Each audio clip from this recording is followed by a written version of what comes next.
పక్క జరుగు. ఆగండి సార్, ఆయన ఒక ఎంపీ, ఆయన ముట్టుకుంటే లాండ్ ఆర్డర్ ప్రాబ్లమ్స్ వస్తాయి సార్. సార్ మీరు ఆగపోతే ముందే చర్యలో భాగంగా అరెస్ట్ చేయాల్సి వస్తుంది సార్. ఏమన్నా అరెస్ట్ చేస్తాను. రాంభూపాల్, నువ్వు కరీంనగర్ లో చేసిన ఫేక్ ఎన్కౌంటర్ కేసు మర్చిపోయినావా నువ్వు? ఆ కేసు ఇంకా కోర్టులో ఉంది, ఆ కేసు ఇంకా నడుస్తుంది. ప్లీజ్ సార్, నా జాబ్ పోతుంది సార్. జరగవు సార్. అలాగే సార్, నా మాట్లాడండి సార్. ఆగండి సార్. సార్ సార్ కూర్చొని మాట్లాడుతుంది. ఏం రాజేందర్, నీ మనుషులు ఎందుకు పంపినా? నిన్ను భయపెడదామని. నాలో భయం కనిపించిందా? నా కండ్లల్లో భయం కనిపించిందా? లేదు. మరెందుకు పంపినావు? కేస్ టేకప్ చేస్తావేమోనని భయపడి. భయపడు, ఖచ్చితంగా భయపడు.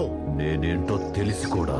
తెలుసు, నువ్వేందో తెలుసు, నీ కథ ఏందో తెలుసు, నువ్వు చేసిన అక్రమాలు కూడా తెలుసు. ఈ కేసు నేను టేకప్ చేస్తున్నా, సమజైందా? ఈ కేసు నేను టేకప్ చేస్తున్నా.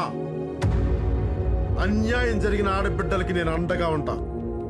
మీ వాళ్ళందరూ ఎలా తప్పించుకుంటారో నేను చూస్తా. తప్పు చేసింది ఆ అమ్మాయిలే.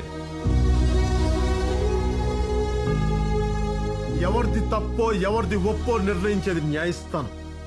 బెదిరించి సెటిల్ చేయడానికి కోర్టుని సెటిల్మెంట్ అడ్డా కాదు. నిన్ను చూస్తే జాలిస్తుంది. నువ్వెవరి కోసం నిలబడతావో వాళ్లే నిన్ను మధ్యలో వదిలేస్తారు. వాళ్ళు సామాన్యులు. నీలాంటోడు పెడతా అంటే ఆశపడతారు, బెదిరిస్తే భయపడతారు. ఆశకి భయానికి మధ్య ఊగిసలాడే జీవితాలు వాళ్ళే. వాళ్ళు నా కోసం ఉన్నా లేకపోయినా నేనెప్పుడు వాళ్ళకి అండగానే ఉంటా, అండగానే ఉంటా.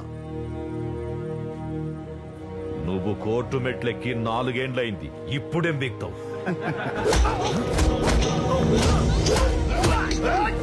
ఎన్నాళ్ళైనా ఎన్నేండ్లైనా నా ఆవేశం తగ్గదు, ఆశయం మారదు. ఒకసారి నేను నల్లకోటు వేసుకున్నానంటే వేసుకోవడానికి పిటిషన్లు తీసుకోవడానికి బెయిల్లు ఉండవు.